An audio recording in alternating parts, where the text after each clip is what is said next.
Have you ever felt like you've lost someone only to see a ghost of them in a place you least expected? This is a story about Captain Blake Martin, a pilot who thought he had seen everything the skies could offer. But nothing prepared him for the day a legend flew back into his world.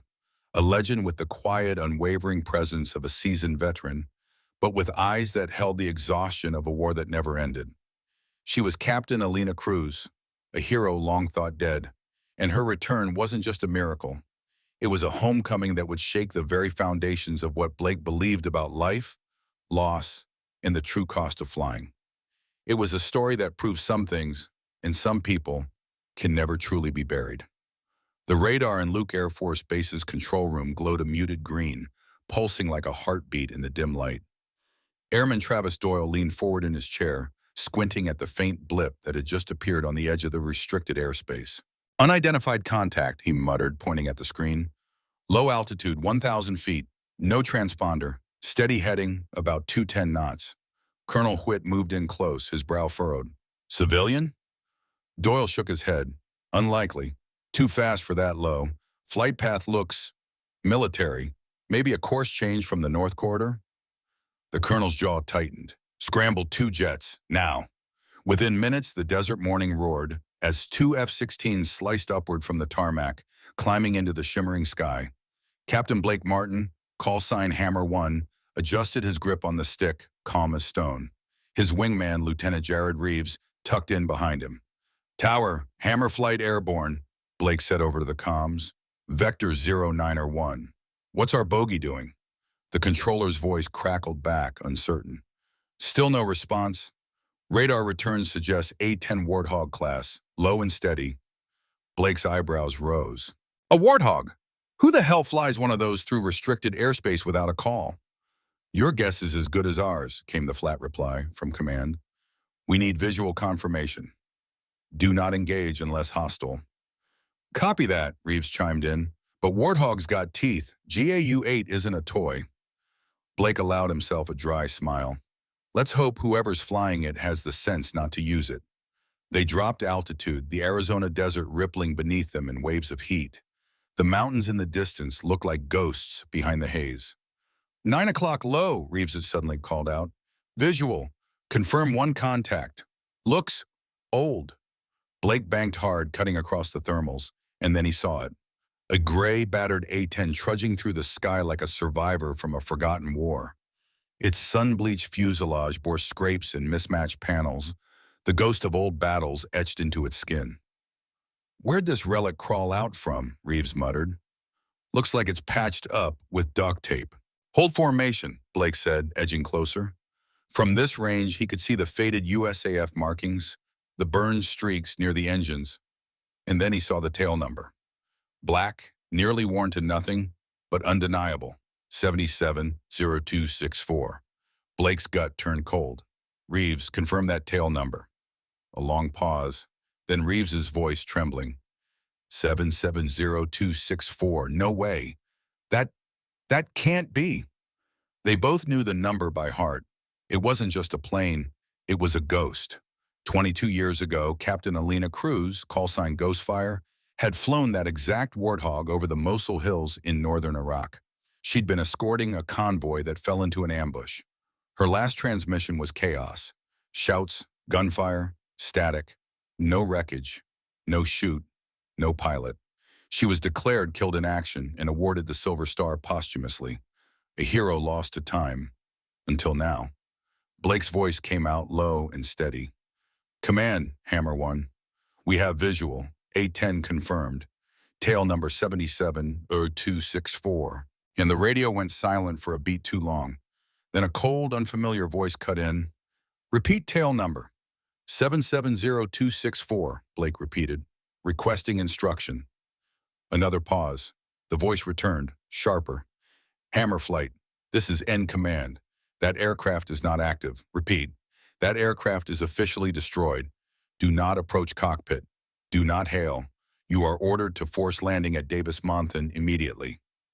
Reeves whispered over the intercom. Destroyed? Then what the hell are we escorting? The A-10 didn't wobble, it didn't panic. Whoever was inside flew like a veteran, steady hands on the stick, precise throttle, perfect formation discipline. But there was something unnerving. The pilot never waved, never turned their head, never acknowledged them at all. Blake inched closer, heart hammering. Through the canopy glass, he made out a figure. Helmet on, oxygen mask sealed, standard olive flight suit. No patches, no insignia, perfectly still. He keyed his mic. A-10, this is United States Air Force Intercept. You are flying unauthorized in restricted airspace. Identify yourself immediately or you will be forced to land. No response. Reeves tried. Pilot, respond. Do you copy? Nothing. She doesn't hear us, Reeves said finally. Or she just doesn't care. That thought chilled them both. What kind of pilot flew a missing warplane into active airspace? Silent, indifferent to interception. The Warthog banked on its own, smooth as a ghost tracing a path it had always known. Then, without warning, it began to descend. She's complying, Blake said, tense.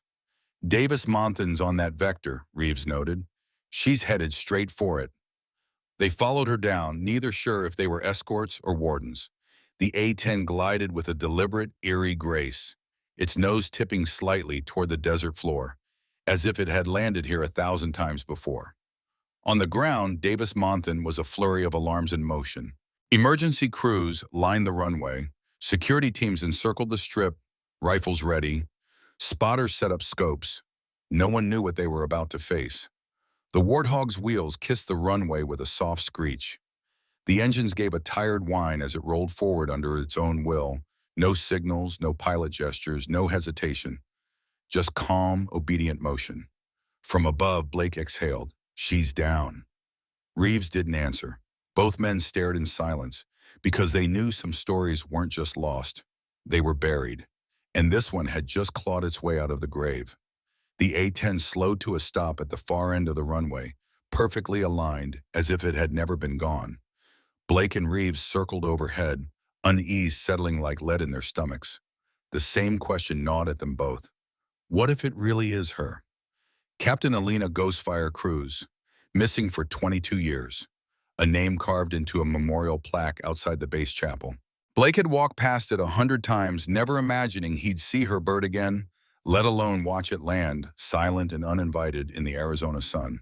The Warthog sat there like a secret, finally unearthed, and for the first time, Blake wondered if the dead really could come back. The control room at Luke Air Force Base was heavy with static when the transmission cut through. Inventory confirmed, Captain Blake Martin said finally, his voice tight. We're maintaining air hold per request. Subject aircraft is stationary. Ground crew hasn't approached. What's your call? The reply came not from the tower, but from a new voice. A male, clipped and icy. This is Colonel Vance. Both of you will return to base immediately. You will submit complete reports, verbal and written. You will not deviate from orders.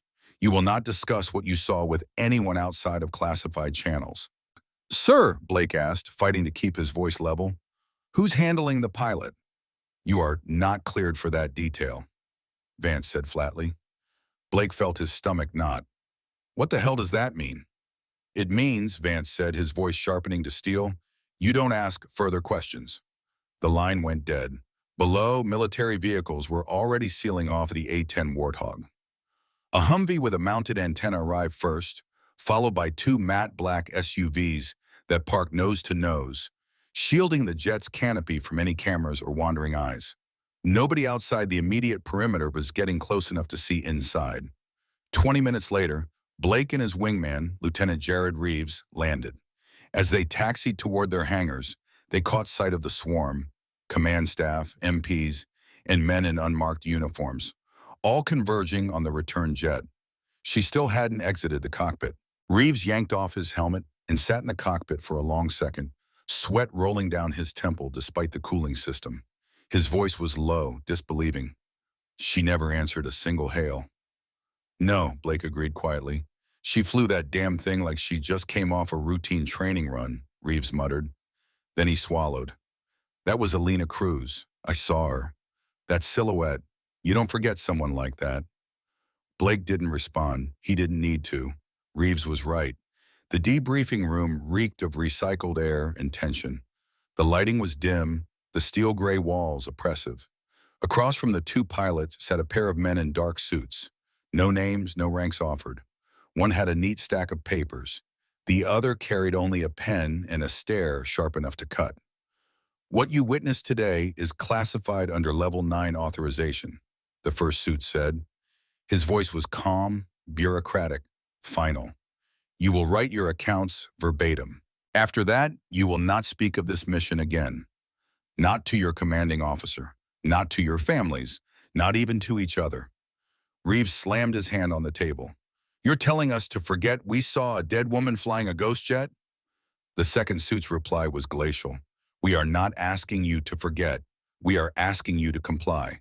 Blake leaned forward, his voice a near whisper. "Was that Captain Alina Cruz?" The suits exchanged a long, unreadable glance. "The tail number you reported," Suit 1 said, 770264, matches the aircraft assigned to Captain Cruz. However, records show that aircraft was lost in combat and declared unrecoverable. You must have misidentified it." "That's bull," Blake snapped. "We both saw her, clear as day." Without a word, Suit 2 produced a folder. Inside was Cruz's file. Blake recognized the photos from the archives. Silver Star, combat missions, dog tags. Then they laid down something heavier, a satellite image of a burned-out canyon somewhere in Iraq. The ground was cratered, blackened with ash. Nothing resembling an aircraft remained. "This," Suit 1 said, tapping the photo, "is where we found 770264. Blake stared at it. "So, you're saying she died there?" "No," the man said, leaning forward, voice cold as a scalpel. "We're saying that's where we thought she died, until you escorted her back this morning." Outside, the ground crew finally crept toward the jet. Its engines had been silent for half an hour, yet the canopy remained sealed. Two MPs flanked the nose wheel as a crew chief climbed the ladder and rapped twice on the fuselage. No response. He reached for the manual release. A hiss split the air. The canopy opened on its own. Everyone took a step back. Inside, the pilot stirred. Slowly, she sat upright, fluid, yet unnervingly deliberate, like someone waking from a dream too long. Her helmet tilted down toward the tarmac. Then, with calm precision, she lifted it away. It was her, Captain Alina Cruz, unchanged, unaged, same sharp jawline, same black braid tucked under her collar, same hawk-like eyes. Only now, those eyes carried something else, an exhaustion deeper than years, a fatigue that said she'd been flying forever. "I need maintenance," she said, voice even. "Fuel's low." The crew chief froze. "I said," she repeated a hair louder, "fuel's low. Do you copy?" Yes, ma'am," he stammered. The MPs looked ready to salute, arrest, or run. No one moved. Inside the sealed hangar, the Warthog became a crime scene and a miracle at once. Engineers, command staff, and two forensic teams swarmed it. The jet was caked in sand, soot, and a mineral dust one geologist couldn't identify. And it wasn't just the hull. The flight logs were intact, paper logs in old format, but filled line by line, mission after mission. Dates, coordinates, kill counts, refuel stops, supply drops, all in Cruz's precise block script. The final entry read, "Return flight, hostile airspace, no remaining friendlies, autopilot disengaged, objective unknown." The ink was still wet. Silence fell. It was no longer a mystery, it was an anomaly, a ghost that had flown itself home. Outside, the desert sun burned hot as Cruz descended the ladder. She moved like a soldier coming back from a patrol too long, measured, grounded, alert. Her faded flight suit fluttered in the dry wind. When her boots hit the tarmac with a heavy thud, the illusion of ghost stories shattered. She was real, alive, and the base was frozen. Even the loud, perpetual voices of the flight line fell silent. Maintenance crew stood like statues. MPs twitched toward their sidearms, unsure if they should draw. She radiated no threat, only truth. A truth that pierced logic like a missile through armor. She walked 10 feet, stopped, and turned to face the hastily assembled line of officers near the hangar. Her eyes scanned them, calm, calm, steady measuring. "Requesting maintenance," she repeated, voice carrying just enough. Fuel's low. No one moved. Finally, a colonel stepped forward, silver oak leaves flashing in the sun. He hesitated as if testing the shape of a legend with his tongue. "Captain Cruz?" he said carefully. She met his eyes and gave a single crisp nod. "Ma'am, you were declared KIA, he said slowly. "I was never KIA, she replied without blinking. The colonel's mouth went dry. "Then where have you been?" Her answer was simple, immediate, and absolute. "Flying." Unblinking, the colonel glanced back at her jet. The Warthog's hull bore the scars of shrapnel and sandstorms, its paint faded, tail number flaking, gun port scorched. And the story of what had truly happened had only just begun. The JU-8's barrels still radiated heat, their blistered steel whispering that the jet had been somewhere it shouldn't, that it had endured something no machine should. "Captain," the voice asked again, this time slower, careful. "Can you account for your time since March 18th, 2003? She hesitated, and in that pause hung the weight of everything. That was the last date anyone had heard her voice. Captain Alina Cruz, Ghostfire, tilted her head slightly, her eyes unreadable. "That depends," she said softly. "Is the war over?" No one answered. Silence swept the hangar like a cold wind. Somewhere, just off camera, someone muttered, almost to themselves, "Oh my God." In a control room nearby, 2 generals and 3 intelligence officers watched the scene unfold on a wide black and white feed streaming from a hovering drone. A relentless timestamp in the lower corner ticked forward, marking each impossible second. They didn't speak. They didn't even blink. Because the woman on the screen was supposed to be dead. Her family had buried a folded flag in her honor. The Air Force had written a final report. Her silver star had hung in the Pentagon for years. Yet there she was, standing barefoot on the tarmac, boots caked in desert dust, looking exactly as she had on the day she'd vanished. A young analyst with cropped hair and a trembling hand whispered, "That's her." "Facial recognition?" a colonel demanded.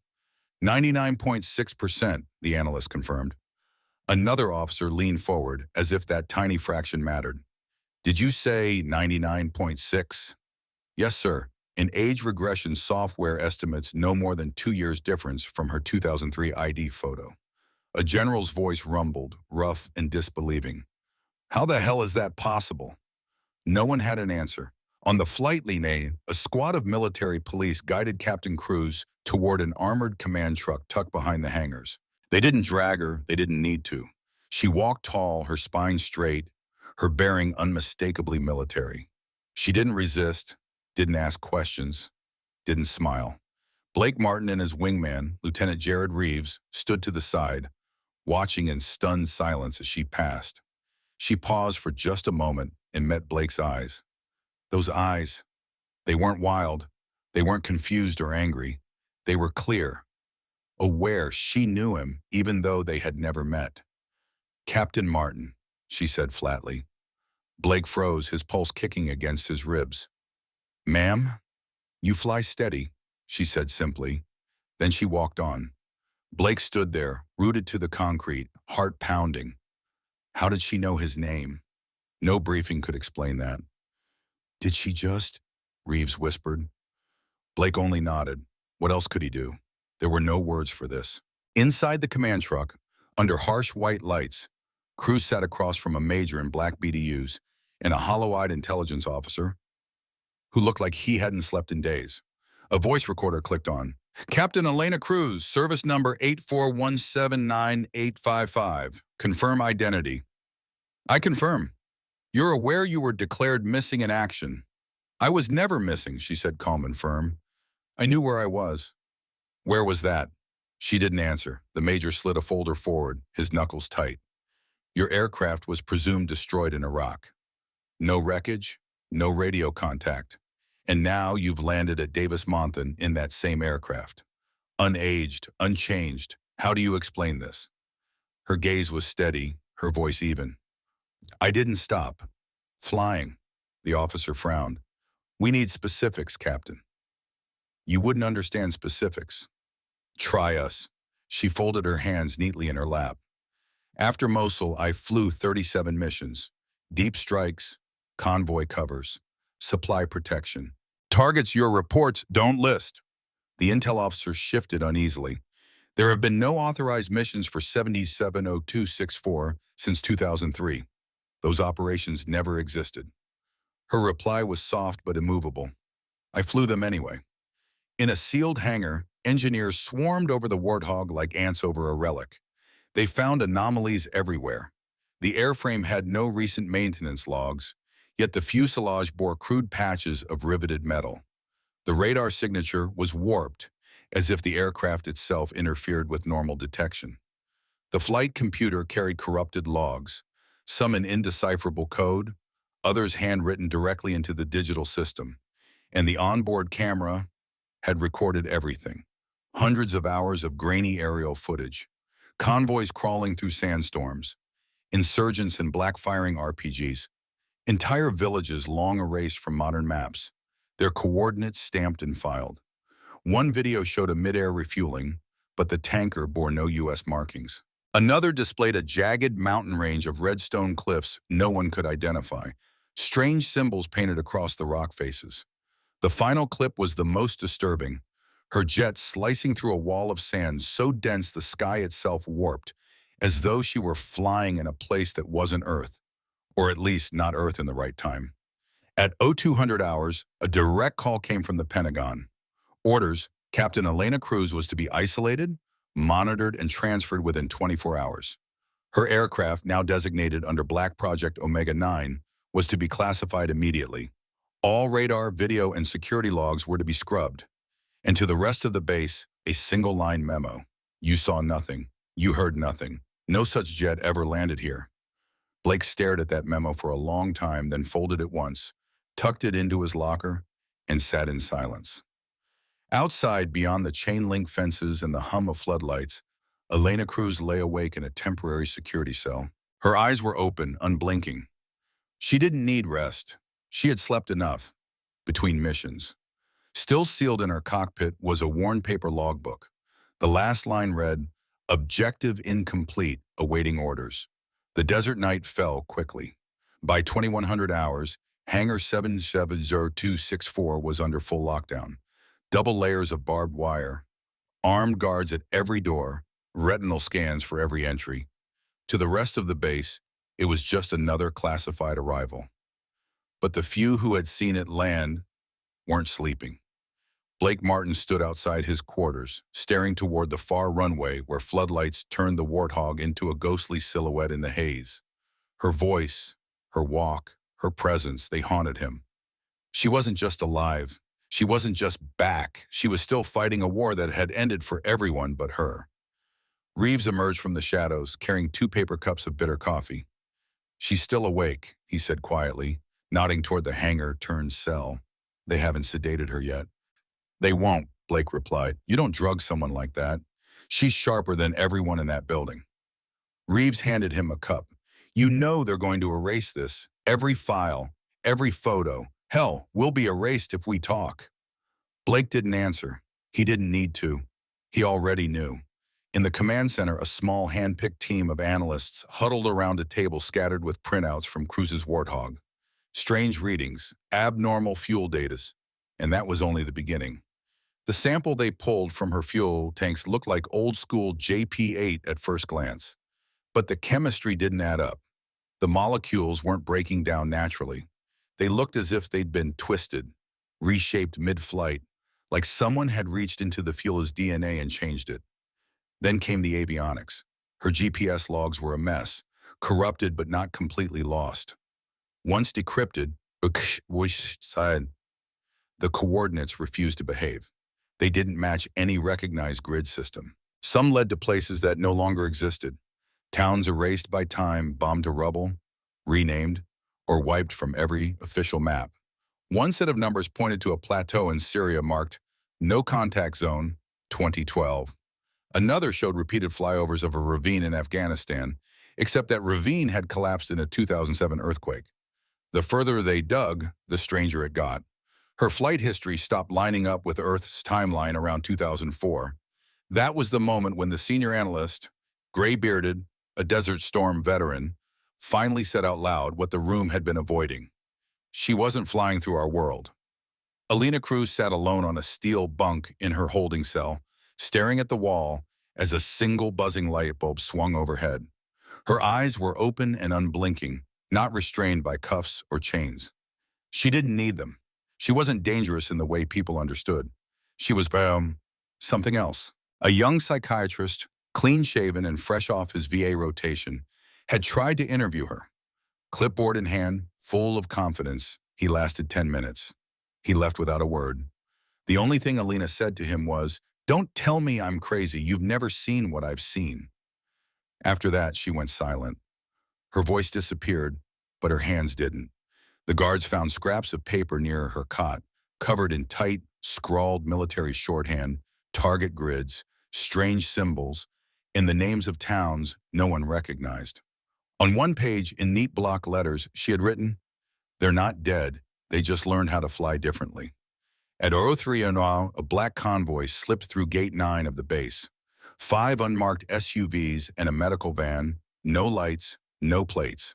A man in a dark suit stepped out with a briefcase handcuffed to his wrist. No insignia, no introduction. The guards didn't ask, they just saluted. He entered the hangar alone. 15 minutes later, Alina Cruz was escorted out of her holding room. She walked with the same precise, measured stride, alert but unafraid. Armed security lined the tarmac, but she didn't flinch. She didn't speak as they opened the SUV door. Just before she stepped inside, she turned. Through 3 layers of chain-link fence, 2 locked gates in the stretch of a football field, she found Blake Martin watching her. She lifted 2 fingers to her temple, half a salute. Then she disappeared behind black glass.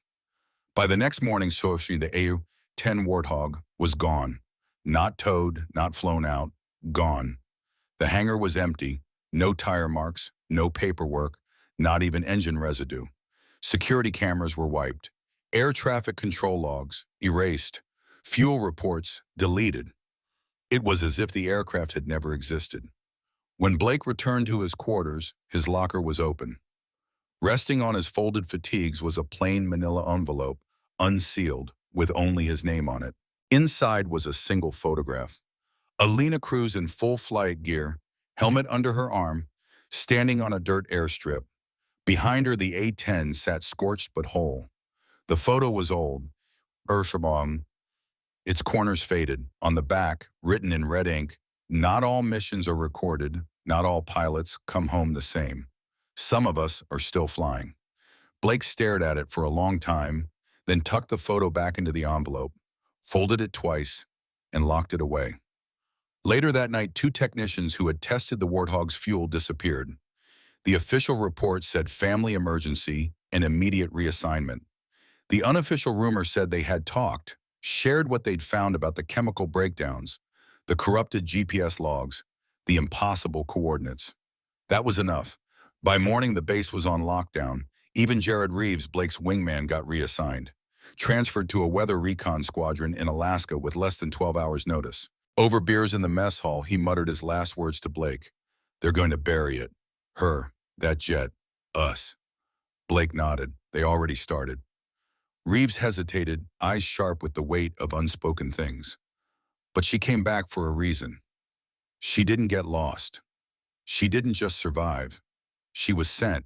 You know that, right? Blake met his gaze. "No."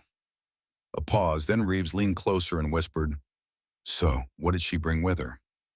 Blake didn't answer. Deep down, he knew the truth. It wasn't about what she brought back. It was about what had followed her. And it hadn't landed yet. Far away in a windowless vault beneath Wright-Patterson Air Force Base, the recovered systems from 770-264 were spread across 5 sealed rooms. Only 3 people were cleared to handle them. None of them had answers.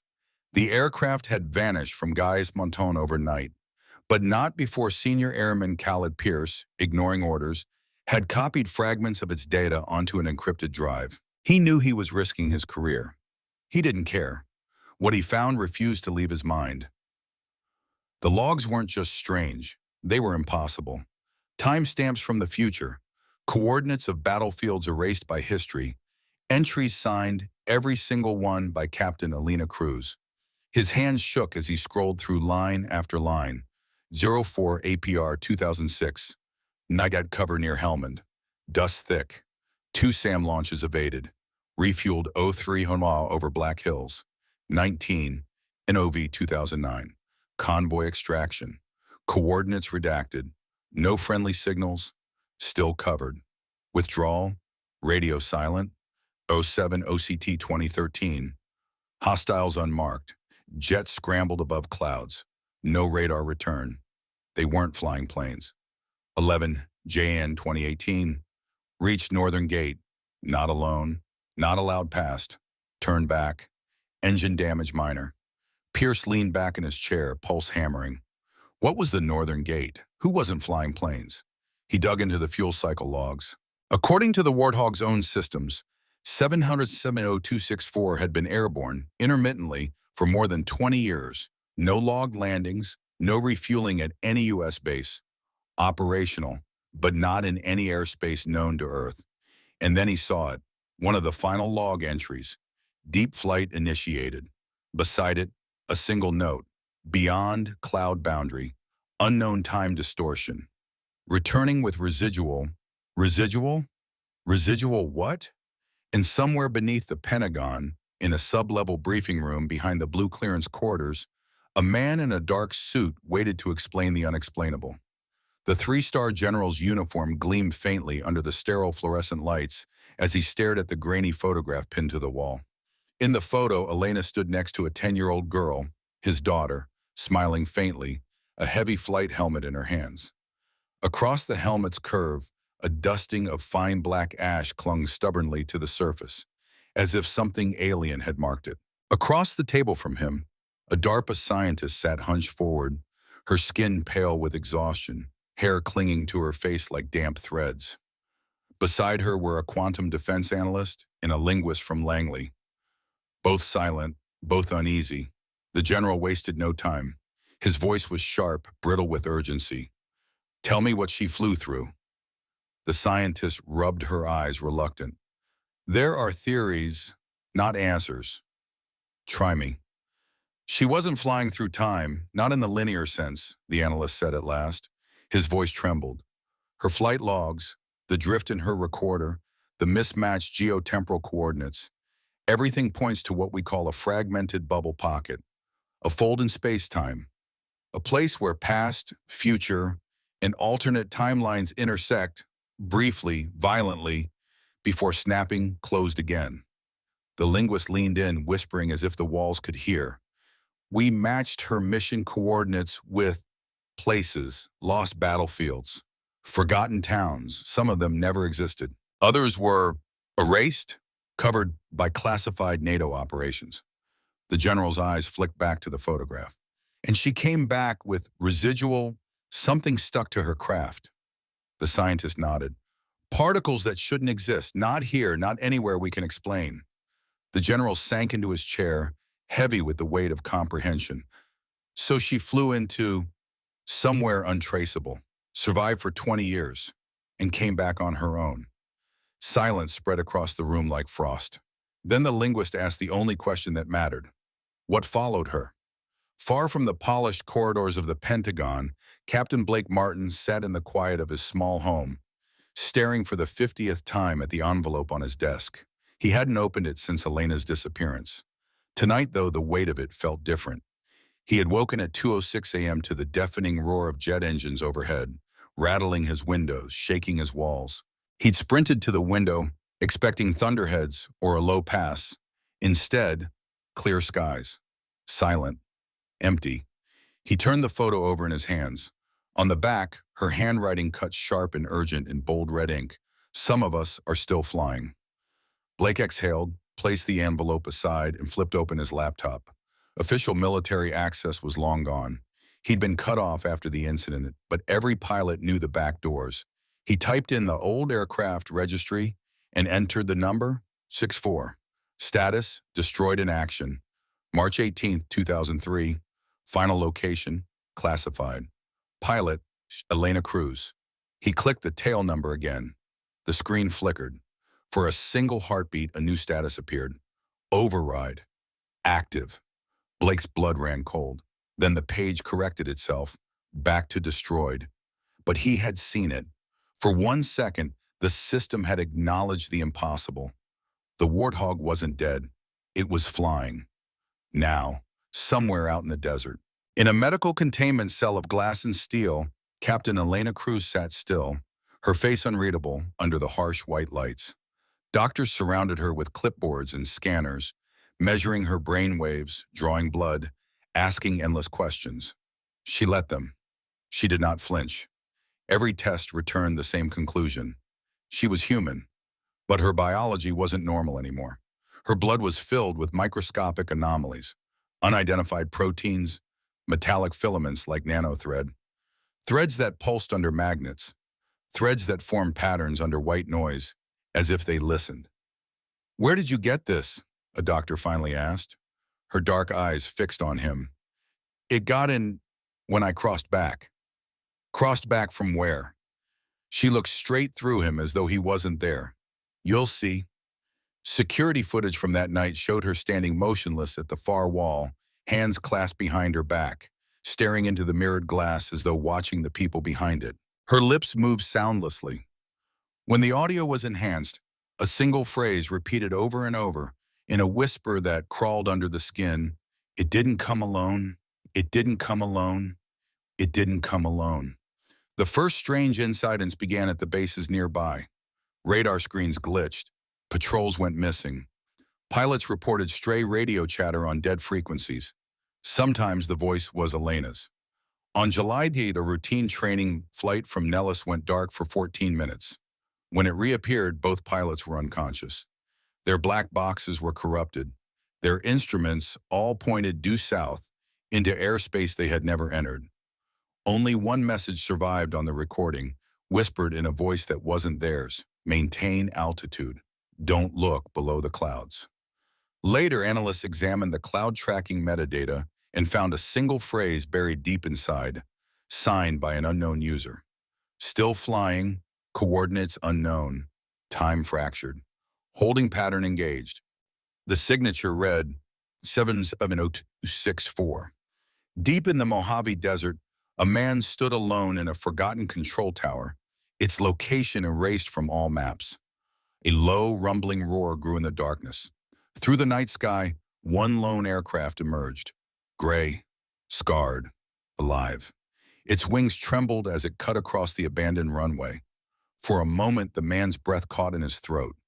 He saw the tail number clearly, illuminated in the moonlight: 7700264. And just like that, it vanished into the night, leaving only the echo of its engines. Alina Cruz was still flying, and the skies were no longer ours. The first death came 2 weeks after she disappeared from the Nevada facility. Official cause: cardiac arrest. Unofficial cause: pure terror. Dr. William Andis, the neurologist assigned to her case, was found in his lab with his mouth open mid-scream, eyes frozen in horror. No intruders, no signs of struggle. But every panel on his office walls was gouged from the inside, deep scratches, 12 inches long, 3-fingered. Not human, not animal. By morning, his notes were redacted. His colleagues were scattered to other projects or silenced outright. 2 days later, a janitor found his hidden backup drive in a floor vent, not realizing its significance. Inside was a single file, a still image, grainy, blurry.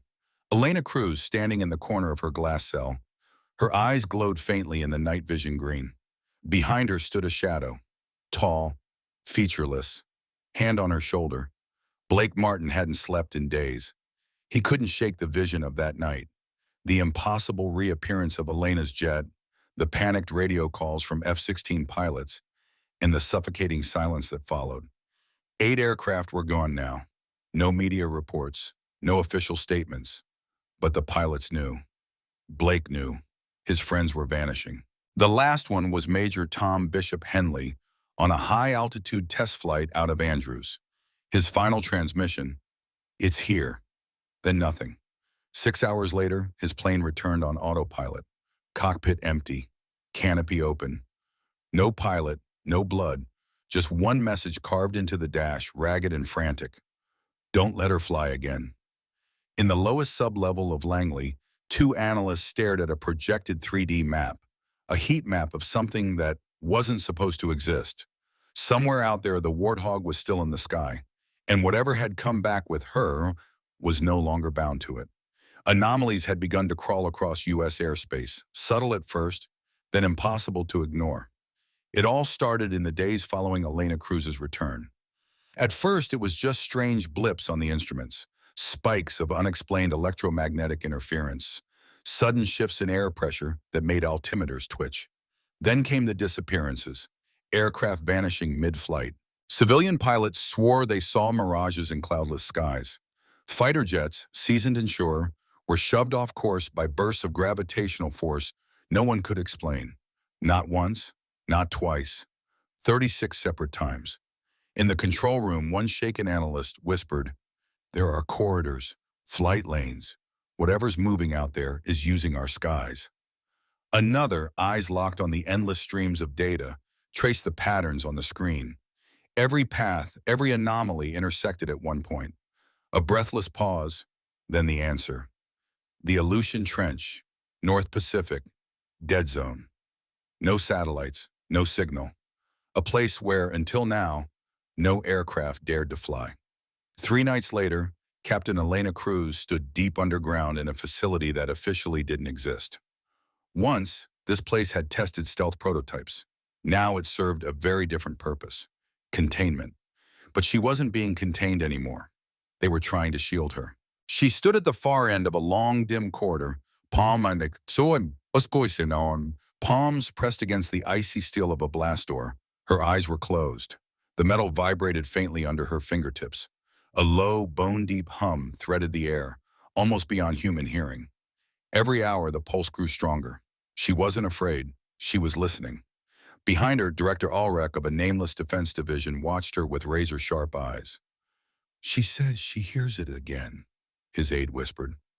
Ulrich's voice was flat. "What does she hear this time?" "She calls it echoes in the black wind." Ulrich's jaw tightened. "We should have grounded that jet the second it landed." "Sir," the aide said carefully, "the jet is gone." "No," Ulrich muttered, gaze never leaving Alina. "It isn't." Far from the underground chamber, in a forgotten hangar on the outskirts of Roswell, New Mexico, a rogue crew worked in silence. Disavowed Air Force techs and civilian engineers, men who no longer existed on paper, circled the suspended fuselage of what was once A-10 Warthog 757 or 264. It had been destroyed, then relocated, the tail number stripped away. The frame had been rebuilt using materials that didn't exist in public records. Power cables coiled around its skeletal body. Processor towers lined the walls like tombstones. Inside the cockpit, something pulsed. Not electronic, not mechanical. A rhythm, slow and steady, like a heartbeat. The lead technician, an aerospace engineer fired for leaking Pentagon flight logs, took a step back, voice trembling. It's not metal anymore. Where bolts and rivets had once held the aircraft together, now a seamless, organic skin had formed. A hybrid of alloy and something alive. He opened a diagnostics panel. A new status report flickered to life. Deep flight, rebooting, vector realignment, complete, pilot link, pending.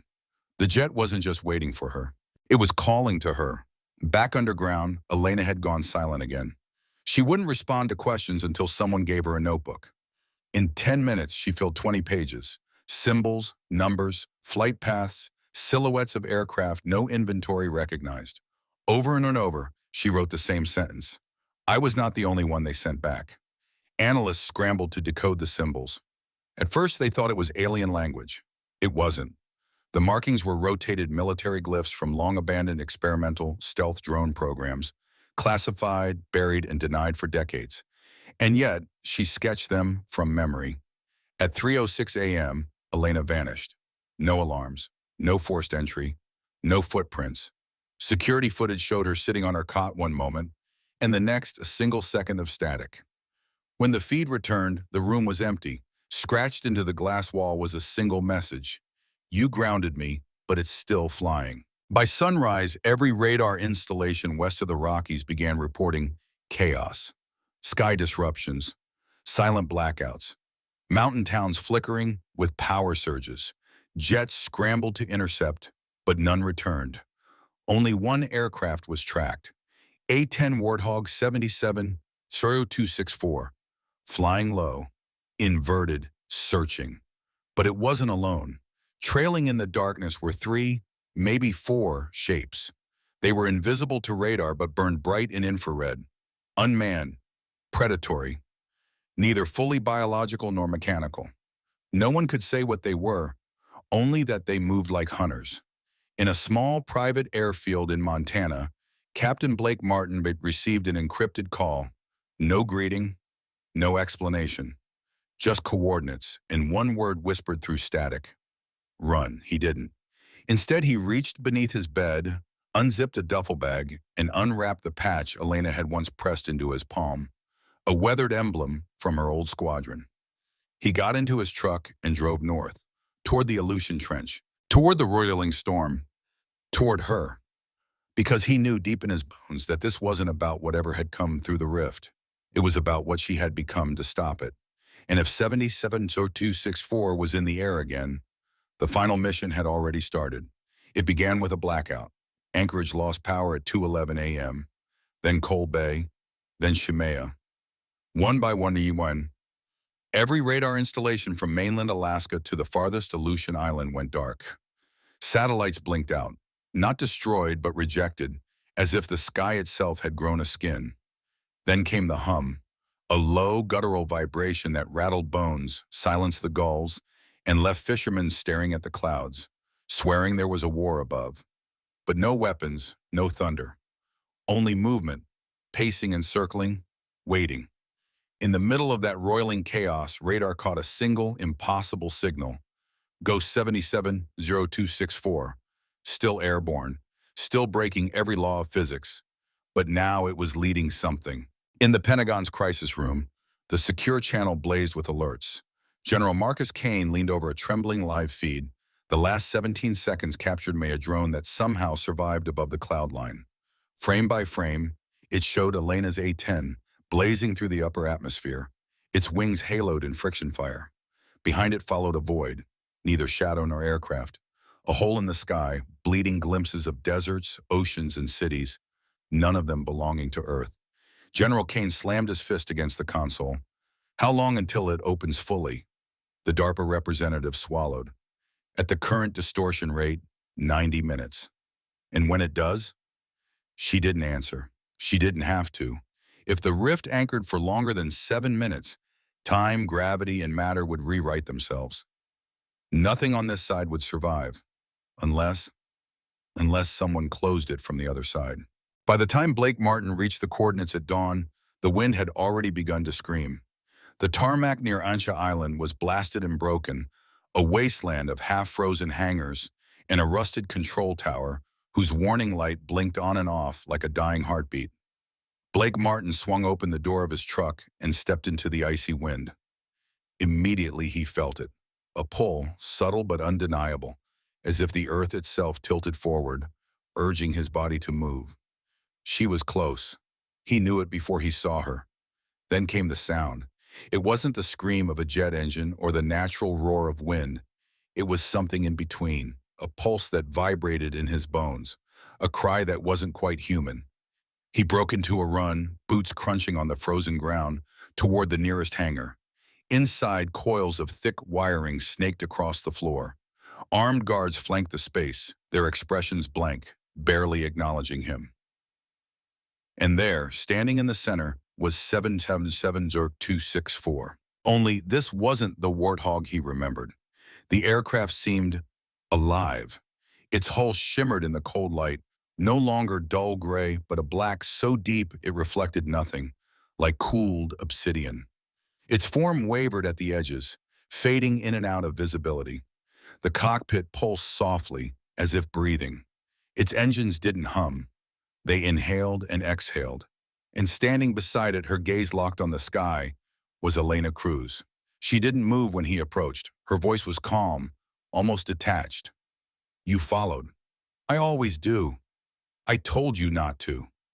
He studied her, trying to reconcile the woman before him with the one he had known. She didn't look older exactly, not tired, but not entirely human either. Her eyes, something in them was different. Not evil, just distant elsewhere. "Elena," he whispered, "what's happening?" Her voice lowered to a rasp as if confessing to the air. "I crossed into a gate they were never supposed to open. They don't fly like us. They move through memories, through trauma, and they learn from what I left behind." He felt a chill crawl up his spine. "What did you leave?" "My fear." The sky above growled, a seam in the clouds split open, and a wound of light and shadow bled across the heavens. She glanced at her jet. "I have to go back in. Alone, I have to seal it." "No," he said, his voice cracked. "Not again." "This time," she said softly, "I might not come back." He stepped forward. "Then let me go with you." Her eyes softened for the first time, almost mournful. "You'd die in seconds. You don't know how to fly broken timelines, Blake." She touched his chest, the warmth of her hand cutting through the cold. "You grounded me when no one else could. That's why they couldn't take me. But now, I'm the only thing holding the breach back." His breath caught. He didn't want to ask, but the words left him anyway. "What are you now?" Her answer was quiet and terrible. "I'm a host, and they're looking for a new one." Far away in Washington, D.C., the military command center had reached DEFCON 1. Fighter squadrons scrambled, but the sky betrayed them. Communications dissolved into static. Aircraft vanished. Drones reversed course mid-flight as if yanked by invisible strings. One pilot's final transmission was a scream about a cockpit made of eyes in a sky that bled with the ghosts of old wars. The Secretary of Defense turned to Colonel Kane. "If she can't close the gate, we nuke the breach," Kane said without hesitation. "And if that doesn't work..." He stared at the satellite feed, black clouds spiraling like a living eye over the Pacific. "Then God help us all." Elena climbed into the cockpit of her Warthog, though it barely resembled a jet anymore. The interior had transformed. No switches, no HUD, only threads of light pulsing with a rhythm that seemed alive, and a seat that molded to her like memory foam soaked in grief. Blake watched helplessly as her hands moved over invisible controls. The aircraft responded instantly, its engines flaring with silent fire. "Elena," he called, his voice breaking. "What's on the other side?" She hesitated. "The first version of us. The ones who never made it. They remember everything we lost." The jet lifted straight into the air, needing no runway. "Elena, wait, if I can't follow, tell me one thing. What was the last thing you saw before you crossed over?" Her lips curved into a soft smile. "You." And then she was gone, up into the black spiral, swallowed by the jaws of the rift. Inside the breach, time unraveled. Elena flew through landscapes that weren't bound to reality. Battlefields frozen mid-fire, Kandahar running backward, Baghdad unbombed, her own crash replaying in endless loops. Ghosts of pilots appeared around her. Some she knew, others she could never have met. All of them screamed silently, trapped in the consequences of choices they never made. Then the shapes emerged, not ships, not aircraft, remnants, vast, skinless creatures woven from timelines, stitched together with grief and rage. They swarmed toward her, drawn to the spark of the living inside her. She dove, spun, released flares that became fragments of her own memory. Every maneuver tore a piece of herself away, but she pressed on, deeper toward the breach's heart. A pulse, white hot, unbearable, marked the core, the anchor of the rift. She lined up her final run. Shapes closed in, hundreds of them, maybe thousands. Then a voice crackled in her helmet. It was her own. "You grounded me once. Now help me finish this." The A-10's fuselage split open, revealing a singularity core, something that had been dormant within the Warthog guy all along. Elena triggered it, the rift began to collapse. Everything inside screamed, including her. From the ground, Blake watched the clouds ignite, then silence. No wreckage, no shockwave, no explosion. The sky healed itself. The breach was gone. So was 70264. Peace. 3 weeks later, strange signals began to appear again. But this time they were focused, tight band messages, the same phrase repeated over scrambled Frequencies. Host removed. Rift sealed. She flies on you. More. Then, silence until the final line in her voice. You grounded me. Thank you. The signal never returned. The horizon bled soft pink and orange as dawn stretched over the Pacific. Blake Martin stood at the edge of the runway where Elena's jet had vanished, the wind whispering through the dry grass like memories only he could hear. In his hand, he clutched a faded photograph, edges worn from years of folding and unfolding. Alina Cruz standing proudly beside her warthog. The woman who should not have survived. The pilot who had flown beyond time itself. Some of us are still flying, he murmured to the empty sky. 3 weeks had passed since the rift closed, since the impossible wound in the air had sealed. No more blackouts, no missing pilots. The skies were quiet, but Blake knew better. She wasn't gone. She was still out there, flying. The military declared her disappearance a mystery, filed under classified loss. Life moved on. New wars began. New jets filled the sky. But Blake never forgot. Every dawn he returned to that runway. Sometimes he came with old comrades, sometimes alone. They shared stories, whispers, legends that blurred into truth. The woman who flew beyond death, who carried the sky on her wings. No one knew what she had truly become. One late evening, a package arrived at Blake's door. No return address. Inside, a small, unmarked black box. His hands trembled as he opened it. Blake ran his fingers over the delicate stitching of the patch, the one that had been hers, and a sudden chill rippled through him. It felt as if she were standing just behind him, not watching, not waiting, just near enough for her presence to settle in the hollow of his chest. The night air was silent except for the hum of the bass, and as he tilted his gaze toward the stars, her final words echoed in his memory as clearly as if she were whispering them into his ear once more. You grounded me when no one else would. Now I'm the only thing holding the breach back. But this isn't the end. It's only the beginning of a different war. He had answered her that night, his voice a fragile thread against the darkness. Then I'll be ready. Years slipped by. Blake left the cockpit behind, the thrill of flight exchanged for the quiet discipline of teaching. He retired from active duty, but never drifted far from Luke Air Force Base. The runways, the scent of jet fuel in the wind, the way the sky opened above the desert, these were the pieces of himself he couldn't let go. He trained the new blood, those young pilots with bright eyes and restless hearts, telling stories no one quite believed, yet everyone somehow felt. They were tales of courage and sacrifice, of the quiet price paid by those who ventured beyond where maps dared to follow. They were stories of Alina Cruz, Ghostfire, and the flight that never truly ended. One sharp winter morning, long after the world had tried to move on, the air bit with cold and the snow beneath his boot crunched like brittle glass. The sky was a hard, brilliant blue, so clear it hurt to look at. That was when he heard it, a low, distant roar, a vibration in the air that resonated in his bones before it reached his ears. He turned toward the horizon instinctively. A shadow emerged from the clouds, carving a dark slice through the bright sky. His breath caught. It wasn't new, wasn't old, just eternal in its presence. He knew that silhouette as if it were an extension of his own heartbeat, the proud, lethal curve of an A-10's wings. Sunlight flashed across the tail, and his chest tightened as the numbers came into view, 77 to 264. It wasn't her. He knew that. Yet somehow, in a way that defied reason, it was. The cold wind whipped across his face and Blake smiled through the sting of it. Because some wings never sleep, some pilots never truly land, and some missions, they last forever.